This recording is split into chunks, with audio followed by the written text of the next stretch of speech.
নমস্কার বন্ধুরা, তো রিয়েলমি তরফ থেকে next generation number series finally launch হতে চলেছে।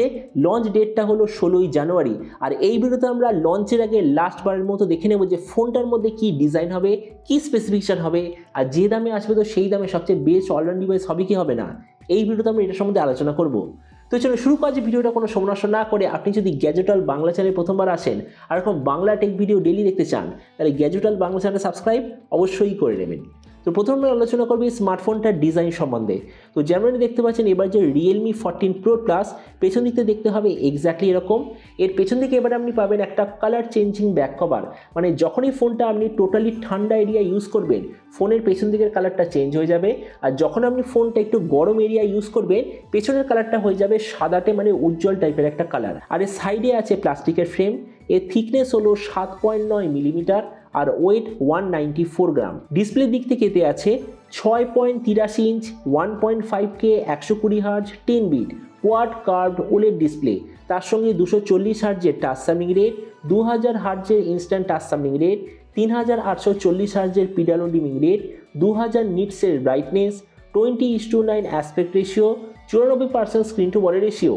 ডিসপ্লে সার্টিফিকেশানে আছে HDR10+ ডলবি ভিশন দুটো সার্টিফিকেশান, আর তার সঙ্গে গরিলা গ্লাস 7i এর ডিসপ্লে প্রোটেকশান। তার মানে সোজা কথা বলতে গেলে যে প্রাইস পয়েন্টে আসছে সেই হিসেবে ডিসপ্লেটা সত্যিই খুব ভালো। প্রসেসরের দিক থেকে এতে আছে Snapdragon 7S Gen 3 5G processor, তার সঙ্গে রিয়েলমি তরফ থেকে আছে একটা খুব ভালো কোয়ালিটির কুলিং সিস্টেম আপনি পেয়ে যাবেন। ক্যামেরার দিক থেকে আছে 50, 8 আর 50-এর ট্রিপল রিয়ার ক্যামেরা, সঙ্গে 32 মেগাপিক্সেলের সেলফি। এর যে রিয়ার ক্যামেরা সেটার সঙ্গে আপনি OIS EIS দুটোরই অপশান দেখতে পাবেন। এবার এর যে 50 মেগাপিক্সেল মেন রিয়ার ক্যামেরা সেটা হলো সোনি IMX896 সেন্সার, যেটা সেন্সার সাইজ হলো 1/1.56 ইঞ্চ। যে সেকেন্ডারি 8 মেগাপিক্সেল আলট্রা ওয়াইড ওটা হলো IMX355, আর যে থার্ড সেন্সার সেটা হলো লিথিয়া 600 সেন্সার, যেটা আপনাকে 3x periscope telephoto zoom provide করবে। এই যে স্মার্টফোনটা বিভিন্ন ধরনের র্যাম বা স্টোরেজ ভেরিয়েন্টে তো আসার কথা, কিন্তু স্টার্ট হবে 8/128GB থেকে। এর র্যামের কোয়ালিটিটা LPDDR4X, মেমোরিতে আছে UFS 3.1, যেটার সঙ্গে কোনো ধরনের ডেডিকেটেড SD কার্ড স্লট নেই। ব্যাটারিতে আছে 6000 mAh ব্যাটারি, সঙ্গে 80 ওয়াটের চার্জার, আর কানেক্টিভিটি হলো USB Type-C। তো এবারই স্মার্টফোনের বাকি কিছু ফিচার বলতে গেলে এতে আপনি পাবেন Android 15 out of the box, কোনো ধরনের 3.5mm জ্যাক নেই, dual speaker, ultrasonic fingerprint sensor, আর IP68 আর IP69 এর ওয়াটার অ্যান্ড ডাস্ট প্রোটেকশন। আর এর OS আপডেট সাইকেলের দিক থেকে বলতে গেলে এতে আপনি পাবেন 3 বছরের মেজর OS আপডেট আর 4 বছরের সিকিউরিটি আপডেট। তো এবার সবচেয়ে মেন জিনিস, ফোনটা কি দামে লঞ্চ হবে। তো দেখুন স্ক্রিনে আপনি দেখতে পাচ্ছেন এটাই হলো যে আপকামিং রিয়েলমি 14 Pro আর যে রিয়েলমি 14 Pro Plus, এটার উইদাউট কার্ড অফারওয়ালা স্টার্টিং প্রাইস। তার মানে ফোনটা লঞ্চ হবে এক্স্যাক্টলি 31 থেকে 32 হাজারের মধ্যে ইন্ডিয়ান প্রাইসে, তারপর কার্ড অফার নিয়ে ফোনটা বিক্রি হবে 29 হাজারের আশেপাশে। আর আপনাদের ভিডিওটা বাংলাদেশ থেকে দেখে থাকেন তো বাংলাদেশটা লঞ্চ হওয়ার কথা যতদূর মনে হচ্ছে 45 থেকে 50 হাজার বাংলাদেশি টাকার মধ্যে।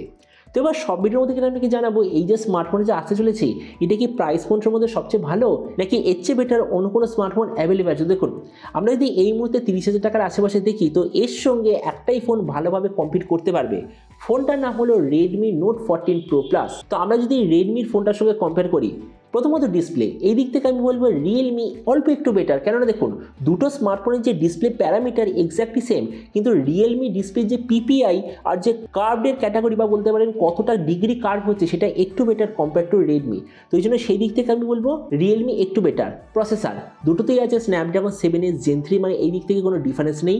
ক্যামেরা দুটোরই হলো রিয়ার ক্যামেরা 50, 8 আর 50-এর রিয়ার, রেডমিতে আছে 20 সেলফি, রিয়েলমিতে আছে 32 সেলফি, মানে ওভারঅল ক্যামেরা সেটআপের দিক থেকে বলতে গেলে রিয়েলমি একটু বেটার। আর আপনি এটাও মনে রাখবেন রিয়েলমির যে ক্যামেরা অপটিমাইজেশন সেটা অবভিয়াসলি রেডমি থেকে বেটারই হয়। তো এই জন্য এখানে আমি বলবো ওভারঅল ক্যামেরা সেটআপ অথবা ক্যামেরা কোয়ালিটির দিক থেকে রিয়েলমি হবে অল্প একটু বেটার। তাছাড়া ভেরিয়েন্ট এই দিক থেকে আমি রিয়েলমিকে একটু বেশি প্রেফার করব, কেননা দুটোই ফোনের স্টার্টিং হলো 8/128GB। রিয়েলমিতে আপনি পাবেন LPDDR4X UFS 3.1, কিন্তু রেডমির যে স্টার্টিং ভেরিয়েন্ট তাতে আপনি পাবেন LPDDR4X আর UFS 2.2। তো এই জন্য ভেরিয়েন্টের দিক থেকে রিয়েলমি একটু বেটার। ব্যাটারি আর চার্জার এদিক থেকে নো ডাউট রেডমি বেটার, কেননা রেডমিতে আছে 6200 mAh ব্যাটারি আর 90 ওয়াটের চার্জার, রিয়েলমিতে আছে 6000 mAh ব্যাটারি আর 80 ওয়াটের চার্জার। তো এই জন্য ব্যাটারি আর চার্জারের কম্বিনেশনে রেডমি বেটার। স্পিকার দুটোতেই সেম, কেননা দুটোতেই আছে ডুয়াল স্পিকার। আর ওএস আপডেট দুটোতেই আপনি পাবেন 3 বছরের মেজর ওএস আপডেট, ওই জন্য এই দিক থেকে দুটো এক্স্যাক্টলি সেম। তার মানে দেখুন, ভিডিও লাস্ট আমি এটাই বলবো, এবার সব কিছু ডিপেন্ড করবে প্রাইসের উপর। যদি সেম প্রাইস পয়েন্টে আমার মতে মনে হয় রিয়েলমি স্মার্টফোনটা লঞ্চ হয়, তো প্রবাবলি ব্র্যান্ড ভ্যালুর দিক থেকে বলতে গেলে আর ওভারঅল বেটার কোয়ালিটি ক্যামেরা অথবা সিস্টেম অপারেশনের দিক থেকে বলতে গেলে রিয়েলমির ফোনটা একটু বেটার হবে কম্পেয়ার টু রেডমি। কিন্তু আমি আপনাকে রিকমেন্ড করবো রিয়েলমির এই ফোনটা এখন নেওয়ার কোনো দরকার নেই। লঞ্চের পরে 3-4 মাস একটু ওয়েট করবেন, দেখবেন অটোমেটিক্যালি ফোনটার দাম কমে এসছে, তখন এই ফোনটা নেওয়ার ডেফিনেটলি চেষ্টা করবেন। আর আমার মতে মনে হয় যদি ফোনটা আপনি অফার নিয়ে 5 থেকে 6 মাস পরে 25,000 টাকার আশেপাশে পেয়ে যান, তো একটা আলটিমেট ডিল হবে আপনাদের জন্য। তো এবার আপনি যে কোনো সময় অবশ্যই জানবেন, এই যে রিয়েলমি তো নতুন ফোনটা যে লঞ্চ হচ্ছে, তো আপনি কি এই দামে এটা নিতে চান নাকি অন্য কোনো স্মার্টফোন আপনি চুজ করতে চান, এটা সম্বন্ধে নিচে কোনো বলতে আমাকে একদমই ভুলবেন না। তো চলুন দেখা হবে আগামীকাল একটা টেক ভিডিওতে। Till then stay tuned, always remember, think positive, be positive. Thank you.